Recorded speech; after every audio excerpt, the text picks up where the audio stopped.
first study session for the Vancouver Public Schools Board of Directors. First up will be roll. Director Sproul. Here. Thank you. Director Smith. Here. And I am here, and both Director Barrows and Director Zavala Ortega have events that they can not readjust. So, all right, and now I will turn it over to our interim superintendent, Brett Milkschmidt. Good evening. All right, thank you. Good to see you all. And I'm going to very quickly pivot it right to Janelle Ephraim, who's our interim associate superintendent, who is really leading our strategic plan work. And so she and team have a great presentation for you. So I'll let them begin. All right, good evening. I hope everyone is doing well. Thank you for allowing us to share tonight. I'm going to share my screen with you. Can you see that okay? I'll start the presentation. Awesome. All right, so we're going to focus on a strategic plan update for you this evening. Of course, we'll talk about how we operationalize our mission by inspiring learning, growing community, each student every day, specifically focusing on our vision of a graduate with student-centered staff, student-centered community, and the student-centered experience. So tonight, you're going to hear about the student-centered community focus as we hear from the CIA team, specifically Chris Giannotti and Brian Graham. They're going to share the performance dashboard updates, as well as our Smarter Balance assessment results. We'll focus on the strategic plan goal of the student-centered experience when you hear from our director of the multilingual department, Lucia Estrada Guzman. And she's going to give us an update on the multilingual goal focus for the board. Just more specifically, as we look at the student-centered community goals, the goal that we're focusing on is increasing family and community member connection with the school district and individual schools. And the student-centered experience goal is specifically to prepare each student for the opportunities and demands of next steps of their vision of a graduate in VPS. And I am going to turn it over to Chris Giannotti and Brian Graham. Good evening, school board members. Nice to see you. You know, it was about a year ago that we, for the very first time, presented a public-facing dashboard for VPS, for you as directors, but really for our general public. That was a measure of the strategic plan goals. And so we wanted to provide you a snapshot with what that looks like, what that dashboard looks like when you enter it from the VPS website under VPS Learning. And we wanted to let you know what updates have been added for this school year, as well as some that are in the works. So currently, when you click on that student progress button or tab, you'll be able to access Smarter Balanced assessment data from last school year. You'll be able to access WIDA data from last school year, attendance data that was reported to the state from last school year, as well as walk hits. That's all state level data that is reported to OSPI, as you know. In our district, we provide a social emotional survey to our 3rd through 12th graders called Panorama, and you'll be able to see what our 24-25 overall results are. We're in the middle of our our survey window right now, so at an upcoming meeting, we'll be excited to share that information with you. And then I believe that the enrollment data actually was updated when I checked it this afternoon. We set an end of October deadline for that to be live. As you'll notice on this front page of the dashboard, we've tried to capture those high leverage items that are definitely correlated to our vision of a graduate. And starting at the bottom, using data, inclusion data, we've been able to report on behaviors, on student sense of belonging, on graduation rates, students above 90% attendance. And you also see up at the top of that, there is a percentage that says percentage who met ELA foundations and percentage who met math foundations. And what those scores correlate are to our OSPI, our state's recording and acknowledgement that students who are achieving at level 2 are actually demonstrating some of those foundational level skills that they need in order to access their education. So those percentages include L2, L3, and L4 percentage rates for our students in VPS from last school year. Brian? Thank you, Chris. I appreciate the introduction on the dashboard. For those members that are joining, my name is Brian Graham. I'm the Director in Curriculum Instruction and Assessment and Professional Learning as well for secondary schools. And so I partner with Chris, and I'll be taking the next slide as we go into looking at how we're progressing on the school board math goal. Are we able to go to the next slide? Look.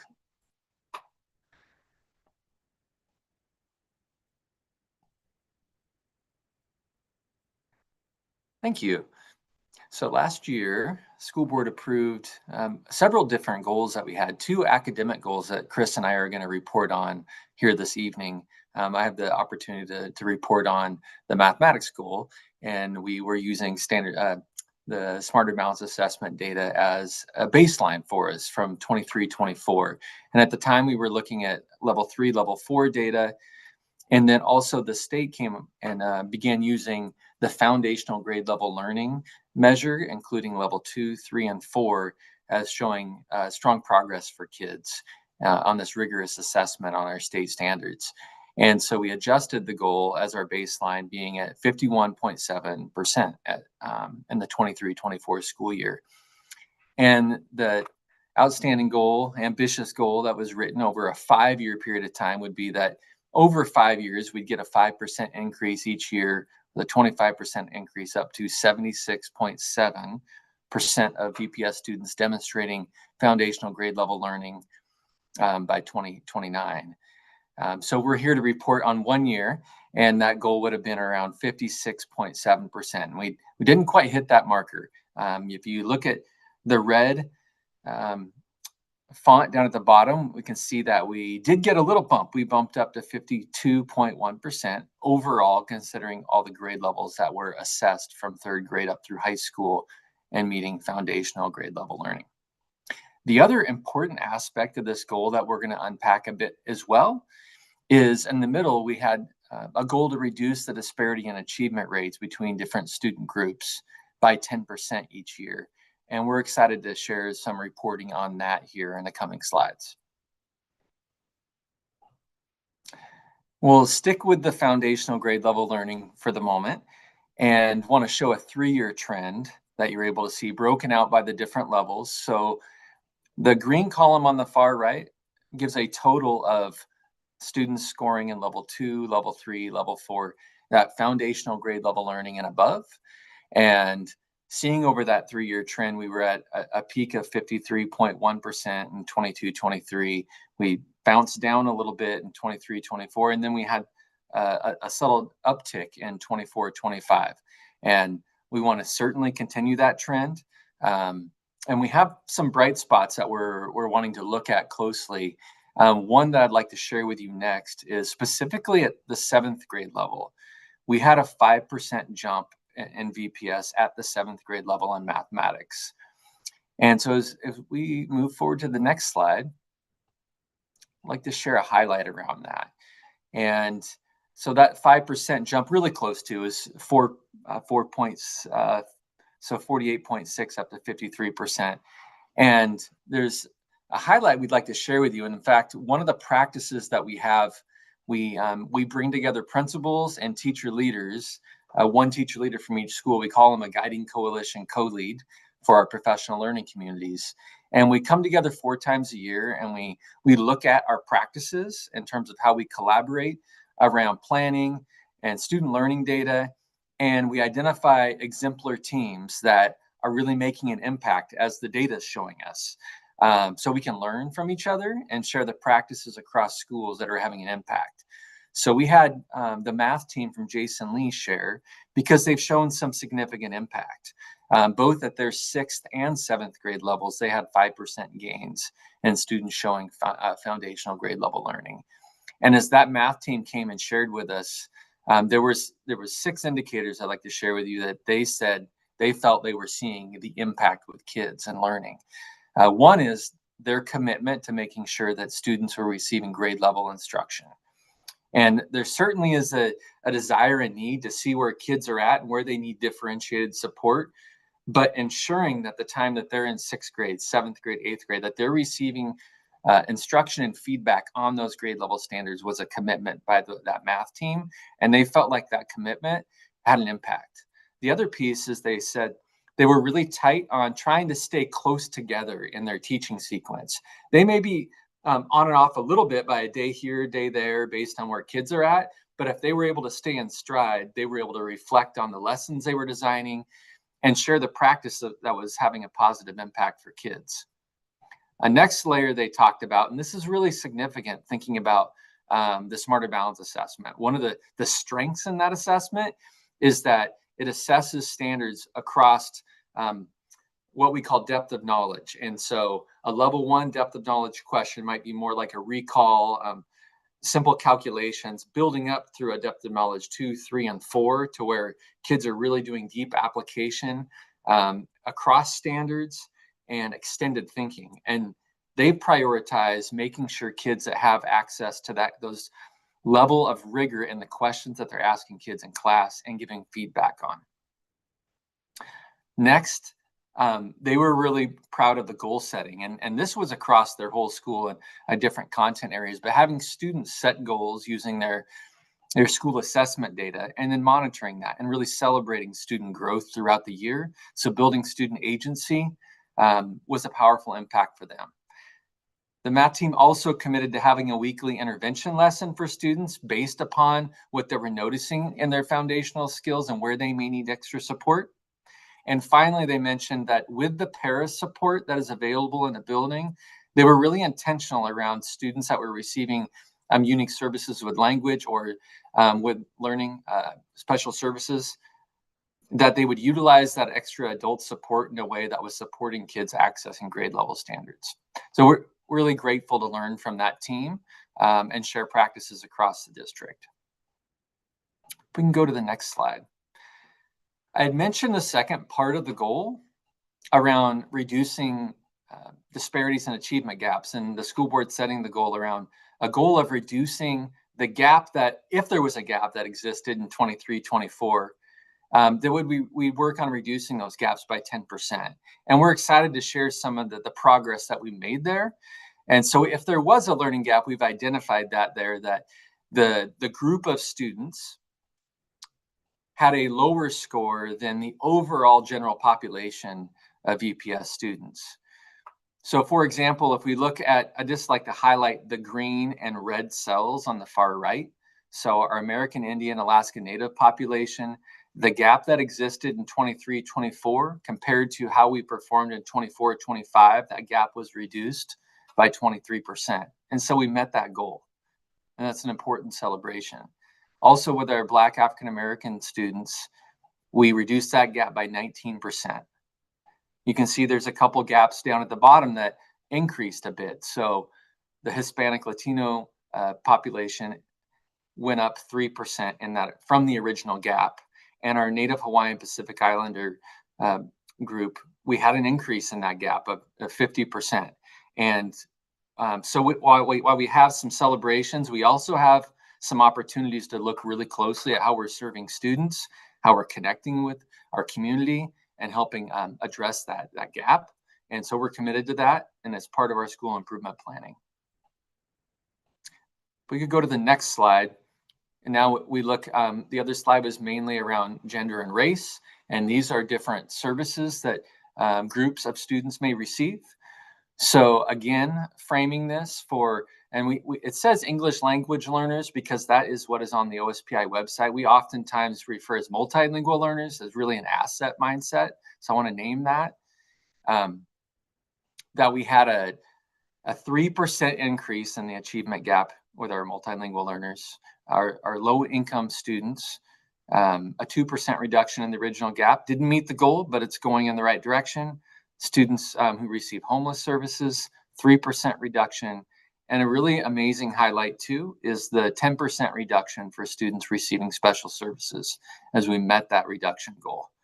So some important opportunities to highlight those successes that are happening. And we certainly are looking closely at where those gaps are still persisting in our practices. I don't know if this is the time that we would want to pause before we shift to ELA. Certainly open to if there's any questions from board members that you would like to ask before we transition to the ELA data that Chris will share next.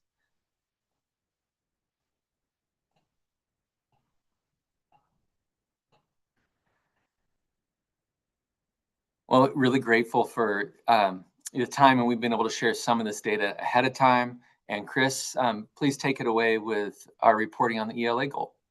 Thanks, Brian. So a lot of these slides are going to look similar, and this information is focused on literacy and language or English language arts. Again, we created, or you as a board created, some pretty ambitious goals. We collected baseline data in the 23-24 school year that originally put us at 39.3% of our L3 and L students performing at L3 and L4. We adjusted that to include our foundational skills. So that increased to 60.9 as that baseline data. By June of 2029, the ambitious 5-year goal is that 85% of students in grades 3 through 12 who participate in the SBA will demonstrate proficiency in literacy. And that the following year, 65% of students in grades 3 through 12 will demonstrate proficiency. So that following year, if you look down to 24-25, we did not quite meet 65%. We're at 59.6 with our foundational skills.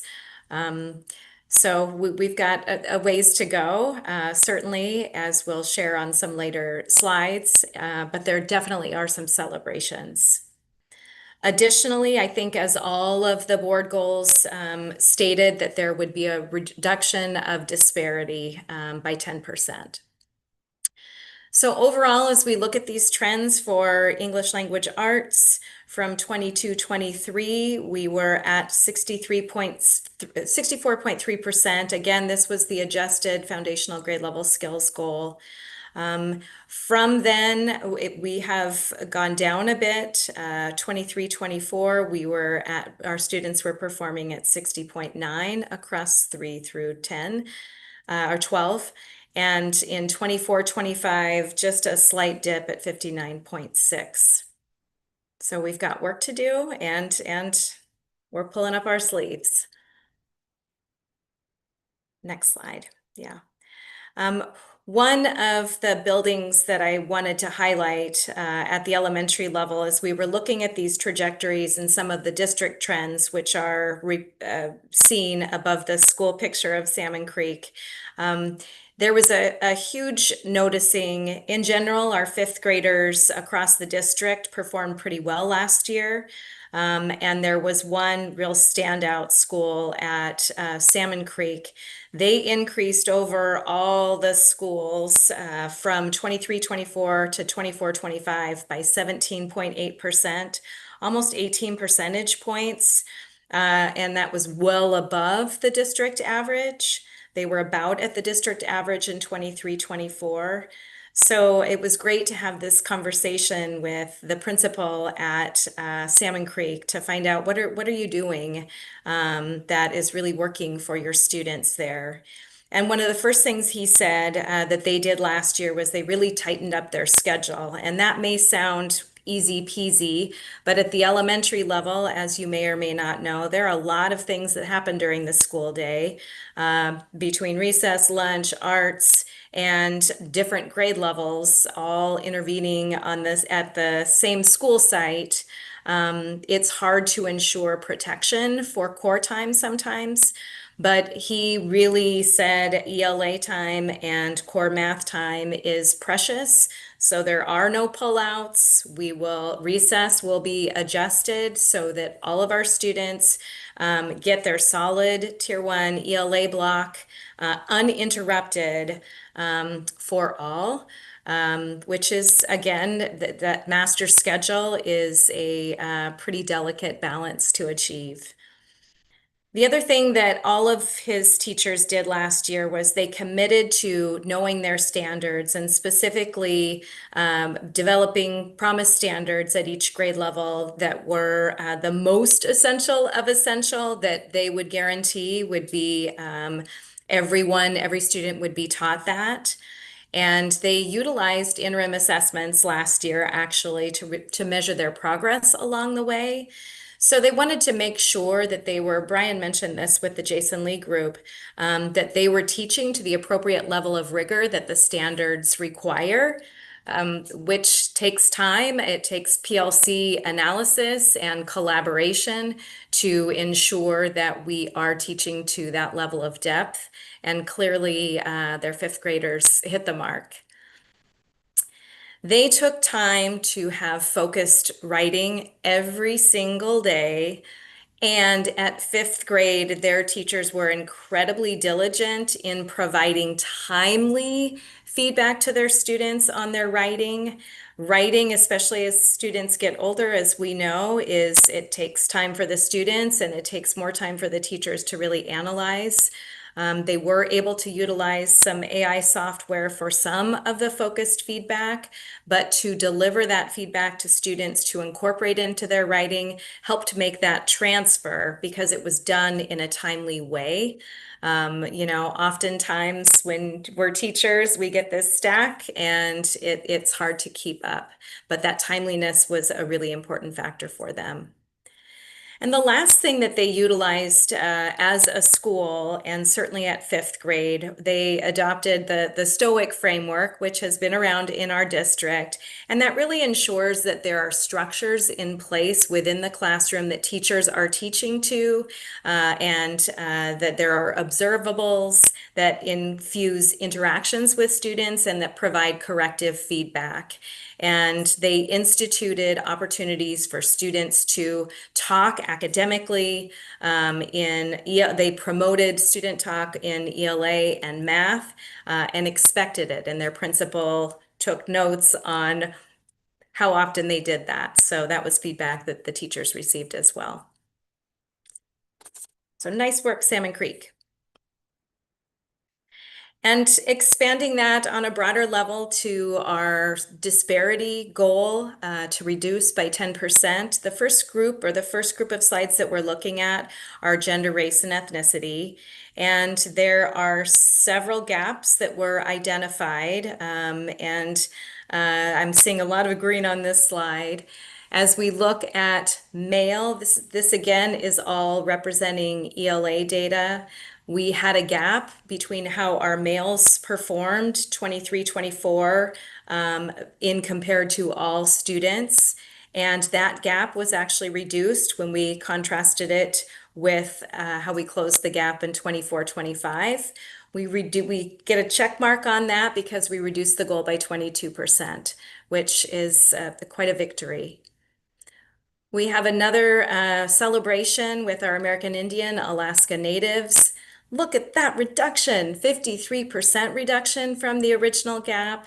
So clearly there are things that are working and that is definitely a win. And finally, our Black African Americans reduced that gap by 20%.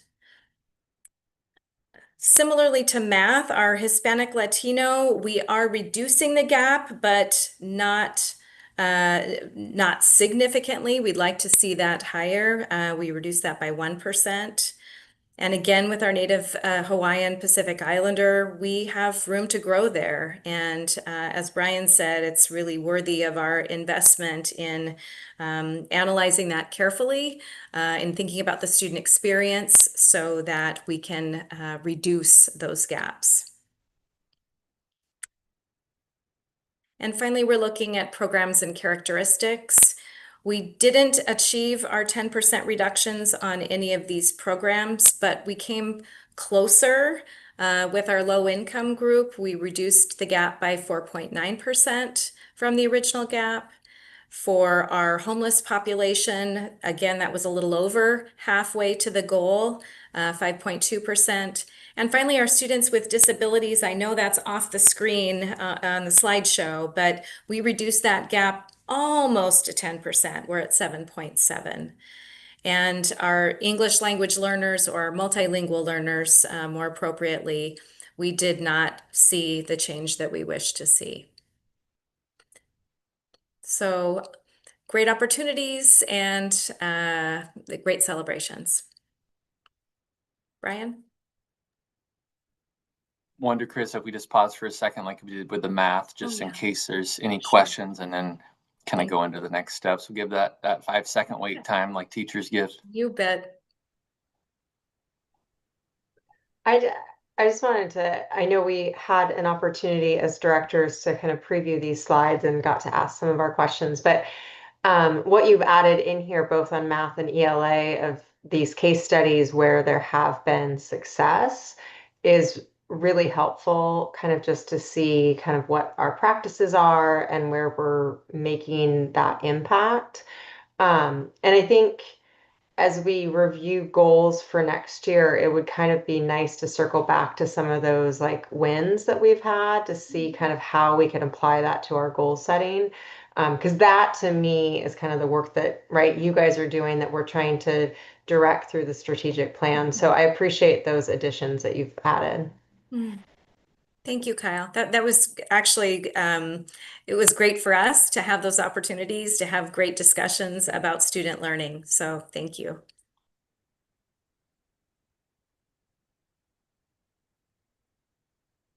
Okay, there are no further questions. Brian, I'm handing the baton. Wanted to highlight a few of the next steps that we are currently invested in and really trying to have strong alignment with our schools across elementary, middle, and high. One of those pieces is the first bullet, and this is really around how we collaborate together in our professional learning community model. And so throughout our administrator training this year that we meet monthly, we also have different level breakout principal meetings that have teacher leaders involved as well, is a book called Taking Action. And that framework has been something we have been working through as a professional learning community model across the district. And there's 5 essential actions that is recommended and go into great depth in one chapter. So we're not trying to study a whole book throughout. We're trying to do something really well in step alignment and depth.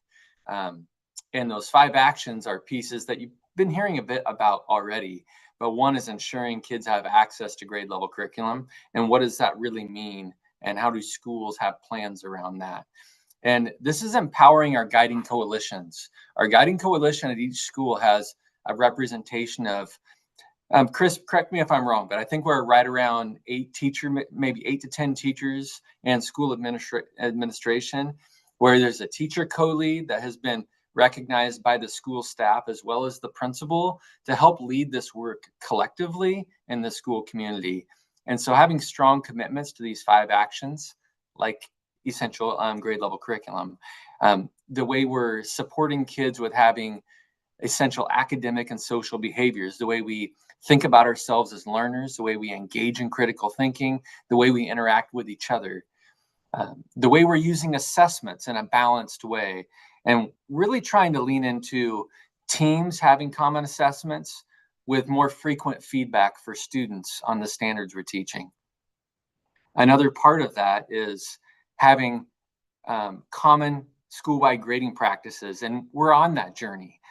Instead of having different teachers and teams in a lot of different places, and that can be confusing for kids and for families, and even with colleagues, the more aligned we are, the more targeted we are with feedback and how we're making progress, it's going to be clearer for students and families. And then also trying to be really proactive around how we're supporting kids for success. So one example of a proactive student success system was our initial waiver day for the year, where we had only 6th graders and only freshman students starting the year, and having a smaller setting and learning how the school transitions, with our 5th graders coming to 6th, our 8th graders going to 9th. Those are big moves and transitions for kids, and a really proactive model so kids can feel like they're part of that school community, knowing what to expect the first day. So we're really alive on the taking action. We have school improvement plans that are in play. The part with that, though, that's significant is to really make it alive and actionable. So the Guiding Coalition, school families, student leaders being part of creating that vision around the school improvement planning process. There's these monitoring checkpoints.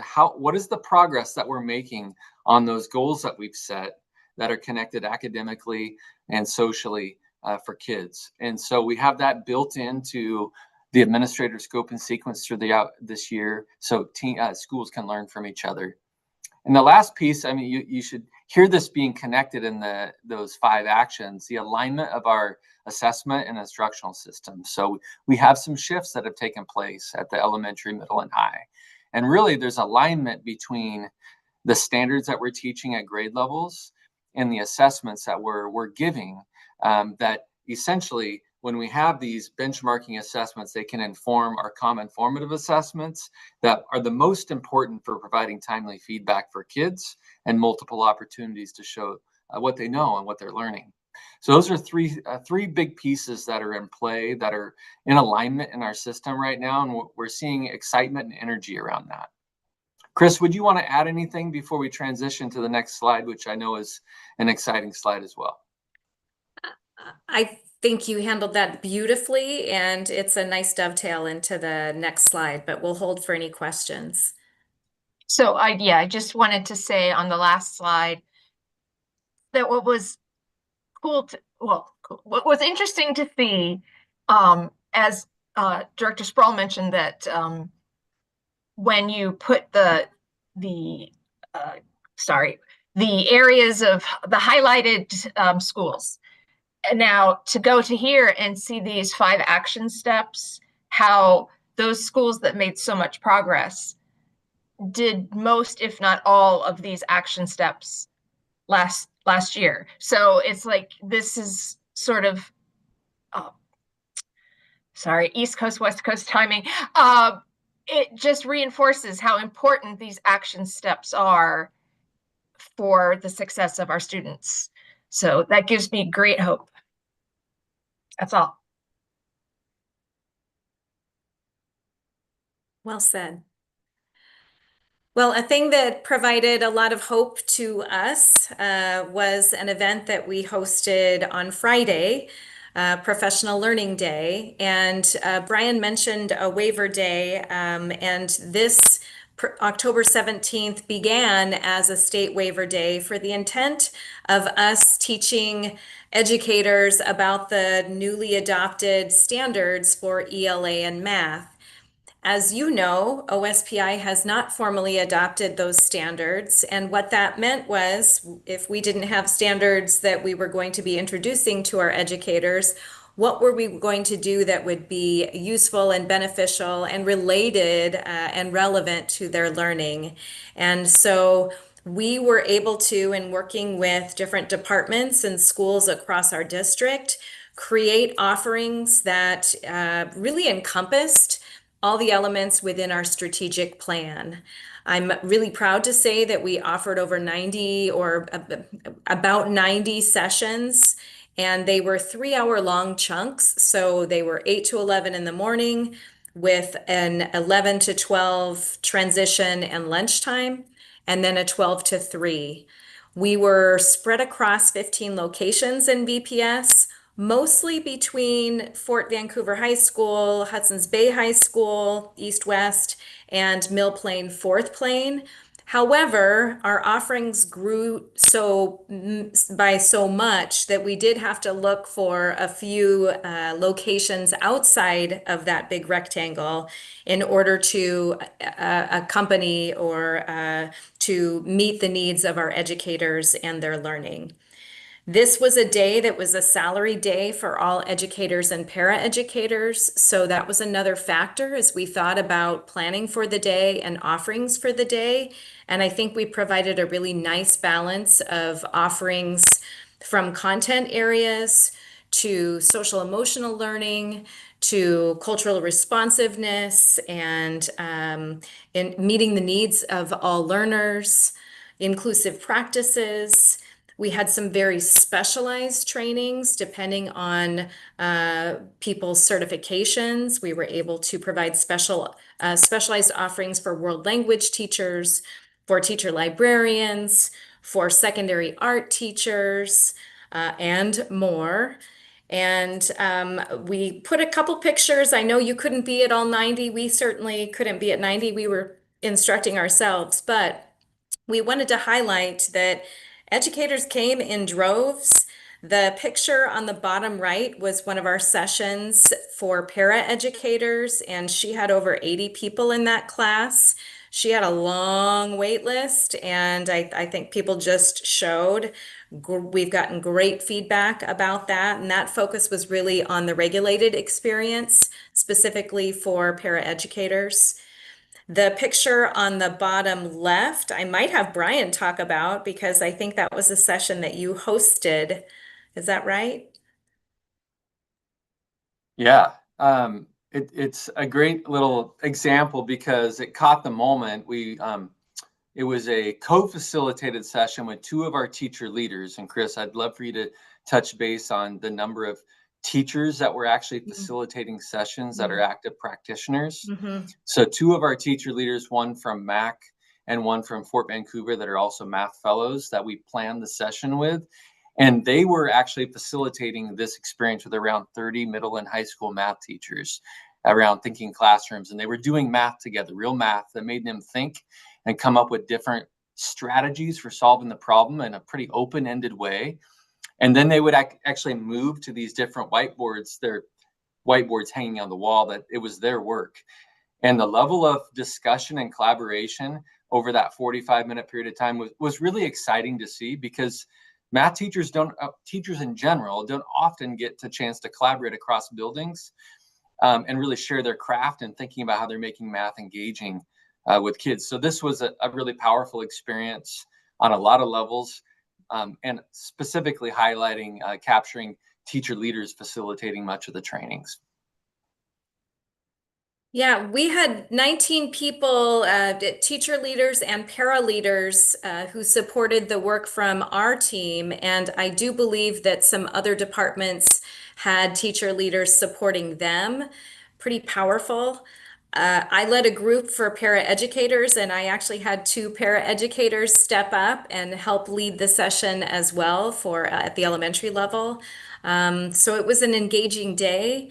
The energy was great, and we look forward to sharing feedback with you at a future opportunity. We just sent our exit tickets out to all educators, and we also sent out input to our facilitators, our administrators, the central office support people who we had involved to find out how did the logistics go and the communication and the overall experience. So we've asked a lot of questions, and we'll be able to provide a lot of different data sets around this day to help us as we consider future offerings. Are there questions? I just wanted to say I look forward to hearing the feedback. Anecdotally, I heard from some educators that just thought that Friday was so rewarding and beneficial. So thank you for making this such a worthwhile day. Yeah, thank you. It was a And gift. And I was going to just say the same thing. I do really look forward to seeing what the feedback is. And I love that you are looking not only at the feedback from the classes themselves, but also the logistics, because sometimes the logistics can make or break whether or not the session works.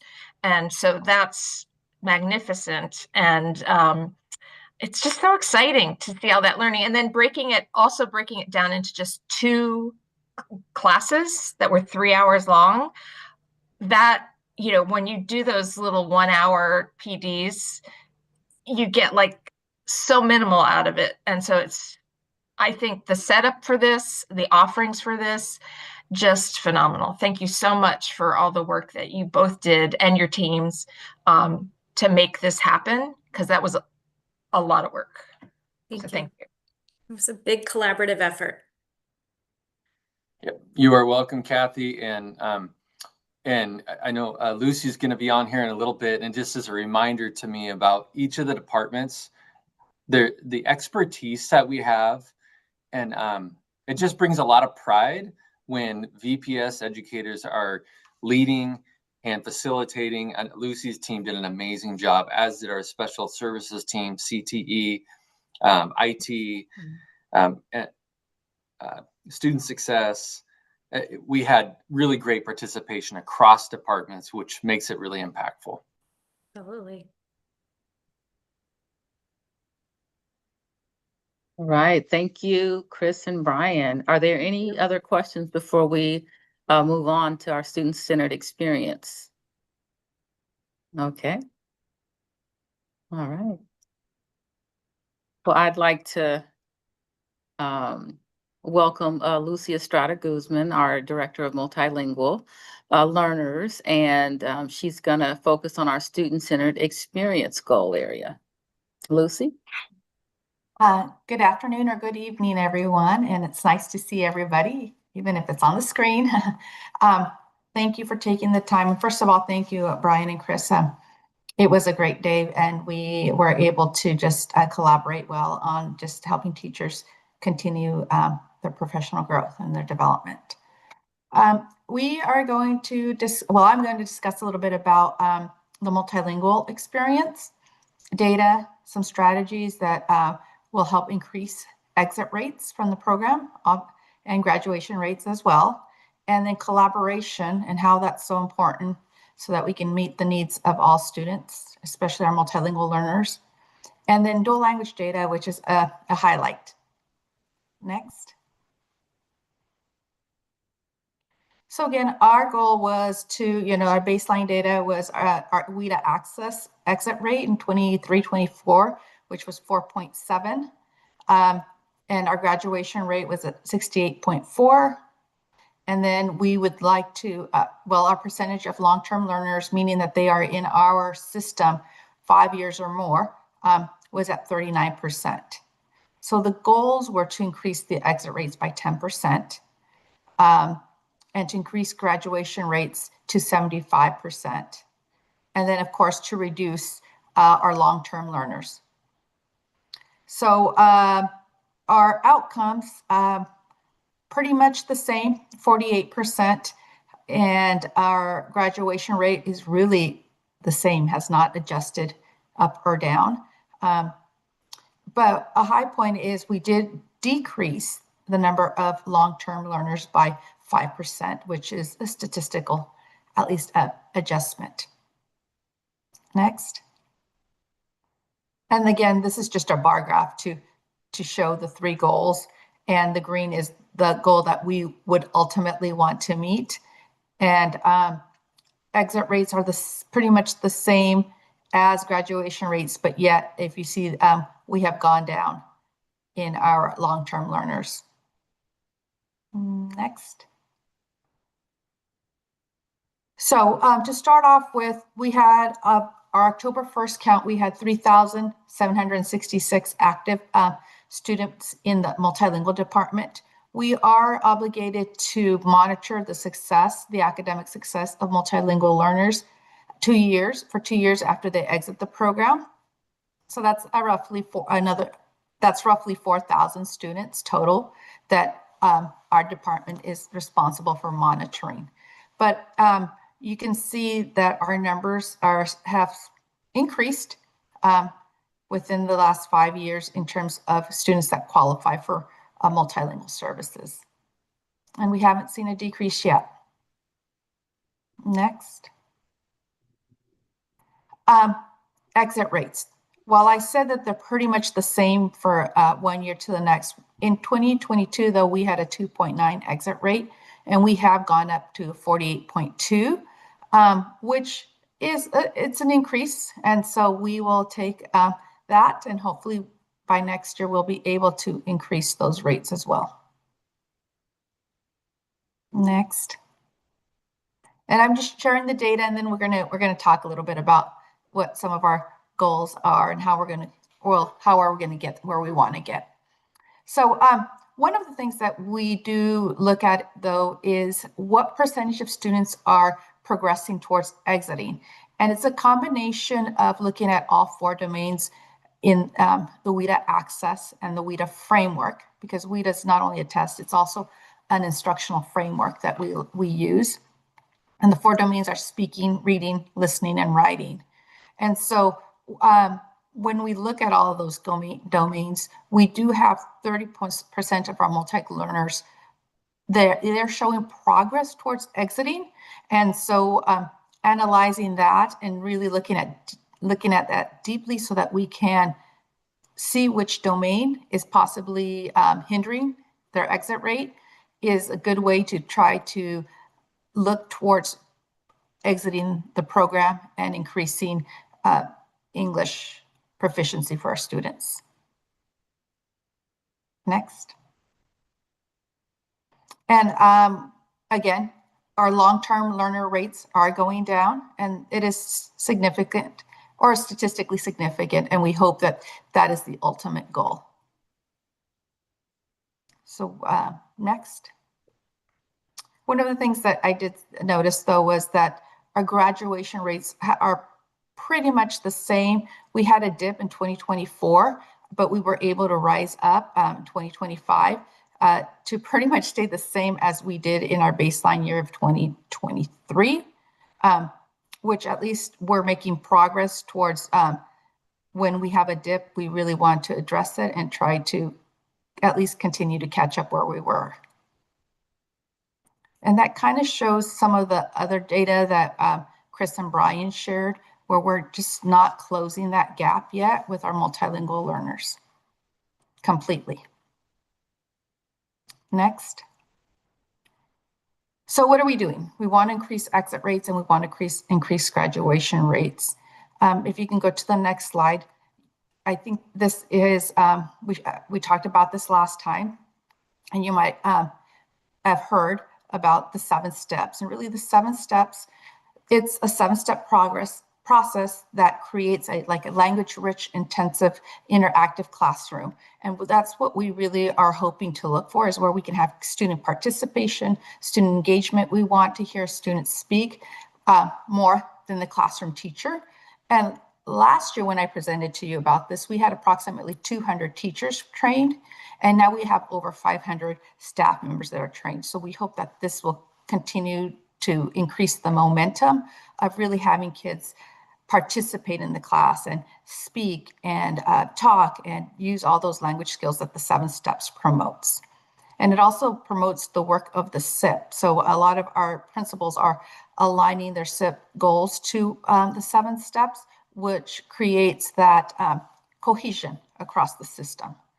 And it's becoming an area of focus for our elementary principals as a whole. Next. So why is this important? Again, the data is telling us that we need language development, and it's crucial. The Ready for Rigor, it is aligned to that. It connects to the framework, to the VPS policy, and it's aligned to our evaluation system. There's components in our evaluation system that really talk about student discourse and how it's important. So again, creating that coherent system from the district level down to the teacher level. And these are the highest leverage strategies that will promote student growth. Next. So our principals, our elementary principals have really focused on this, and they focused on 2 goals this year. And so through the work of the elementary principals and Janelle and Christy and everybody, and a lot of people across a couple of other districts, such as Andre, we're really focusing on just 2 goals to try to create alignment across the system. And one of them is academic language. So it's requiring students to use discipline-specific vocabulary in all discussions. And teachers provide sentence frames or stems to support their academic discourse. And this is aligned to, again, the CELD, the evaluation process. And we hope that once we, again, create student dialoguing, students are given those frames and those opportunities to speak, that this will increase, again, their production and their outcomes in terms of exiting and graduating.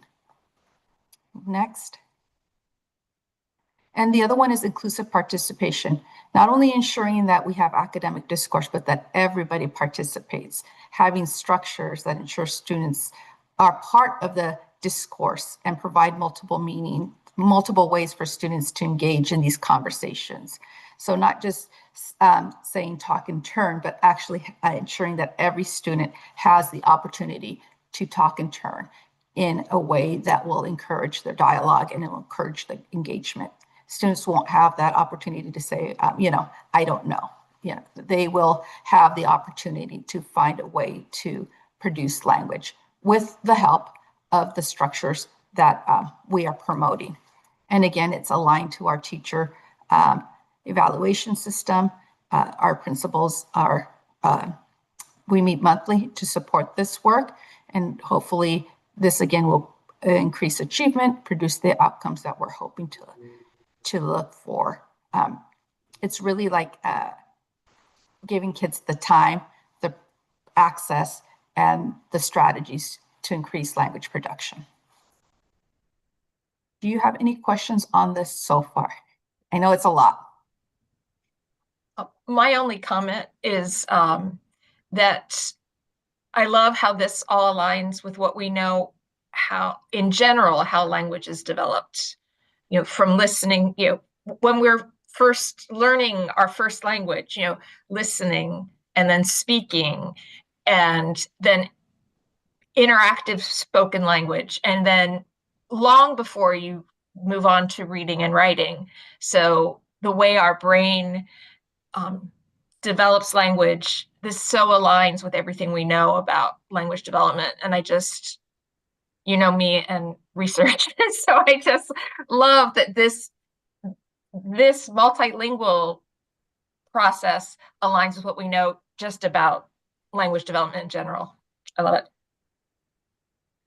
And we are, yes, thank you, Kathy. I totally agree. And we are really talking about these structures in the tier 1 process. And as Chris and Brian spoke a little bit about tier 1, it's not about a pullout. It's really about the integration within the classroom and offering kids opportunities to speak. All kids. I mean, these strategies are great for all our students, and yet they produce such high yielding results for our multilingual learners.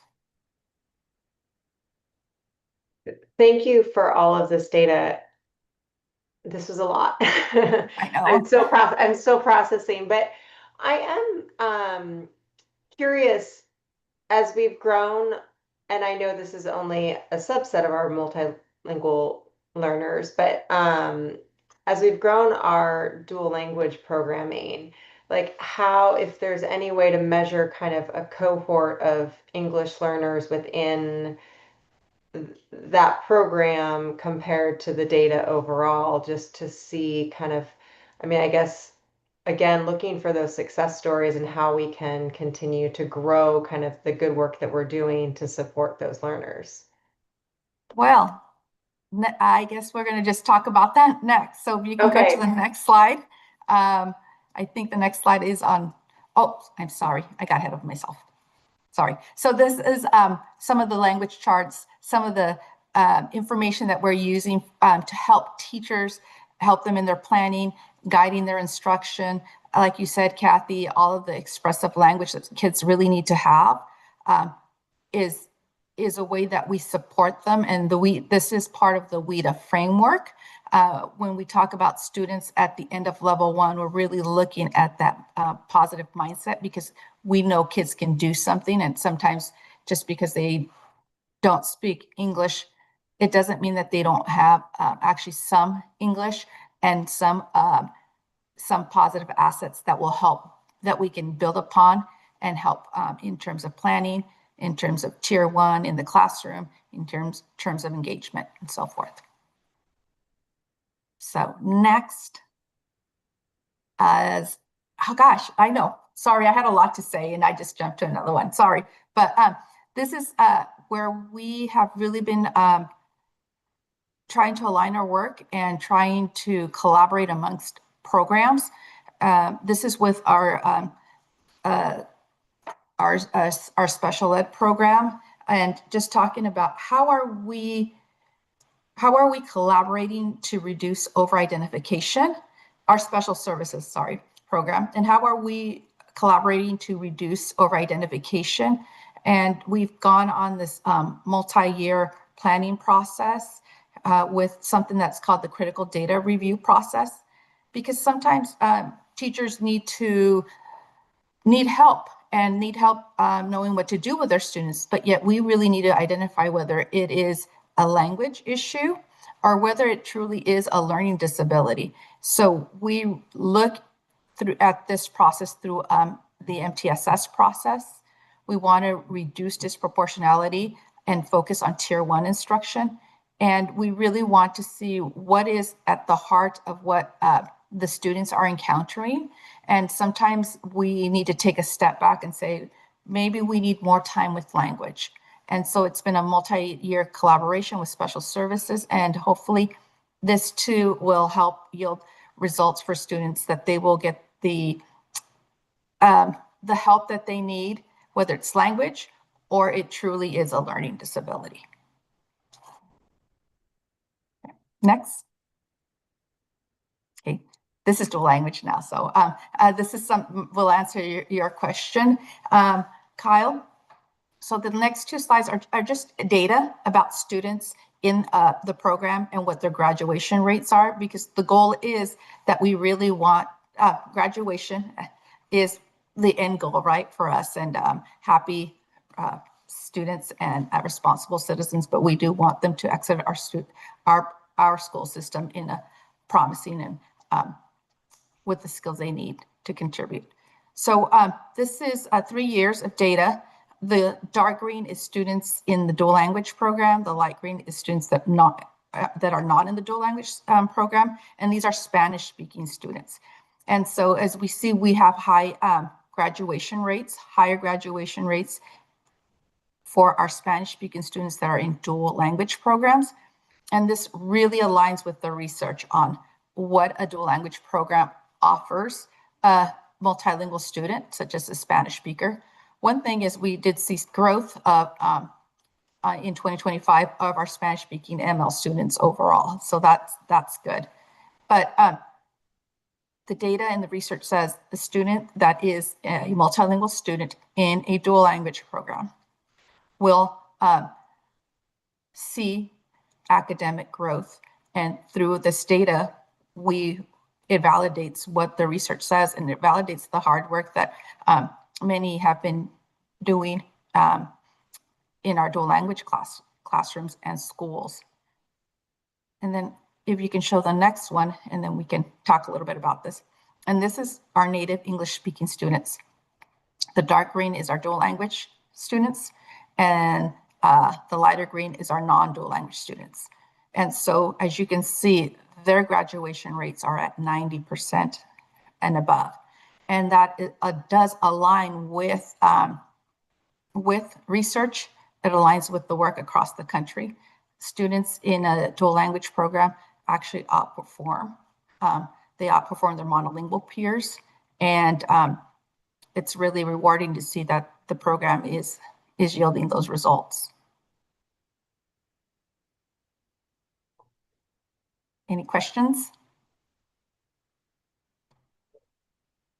I appreciate seeing that comparison. I'd be interested also for especially our younger learners, what the exit rates compared in the dual language and non-dual language, maybe in a future presentation. Yeah, we can do that. I think it's on the slide previous to this. Yeah, it's also interesting to look at our non-dual language Spanish-speaking ML student growth over just 3 years. And it does make me wonder a little bit if 2023 was artificially low because those are the students that started in COVID. I'm not sure. I mean, I'm just hypothesizing, but I mean, that's significant growth as well on the light green bar. Correct.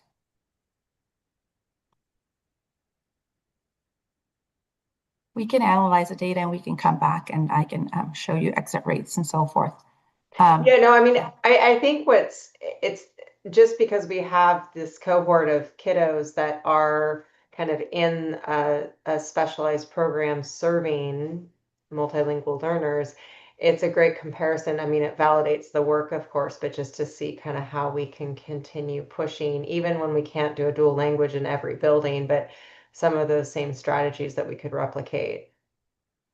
I do think that when you talk about strategies, like for example, the 7-step strategies, in a dual language program, you always have your students, half of your students are not working in their dominant language. So you are constantly working on what we call making the content comprehensible. And so teachers are constantly using those language skills that you talked about, Kathy. It just has to be so that students will learn. And I think that that's one instructional strategy that really works. And hopefully when we continue the work of 7 steps, it will translate into other classrooms as well, which we are hoping to see. No, thank you so much for the presentation. Thank you. I think that's it for me. All right, thank you, Lucy. Okay. Appreciate your time tonight. Are there any other questions from for our teaching and learning team?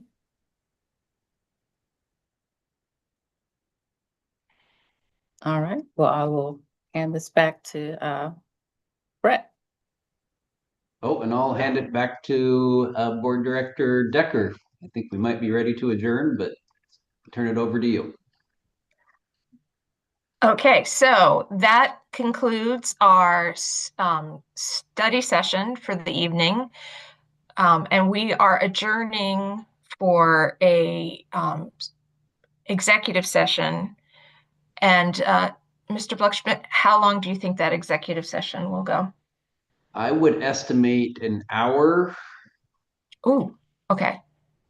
So so it is 6:34, and I will come back to close out this session at 7:34. Okay. Or if we need to, I will extend it. And there will be no action taken. So, all right. Thank you, everyone. And everybody have a good night.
Good evening. It is 7:35 and the board is still in executive session. We're expecting it to be about 20 more minutes, so at 7:55 we should be complete. If not, I will return either way at 7:55. Thank you.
Good evening. It is now 7:56 p.m. and we are officially adjourned from our executive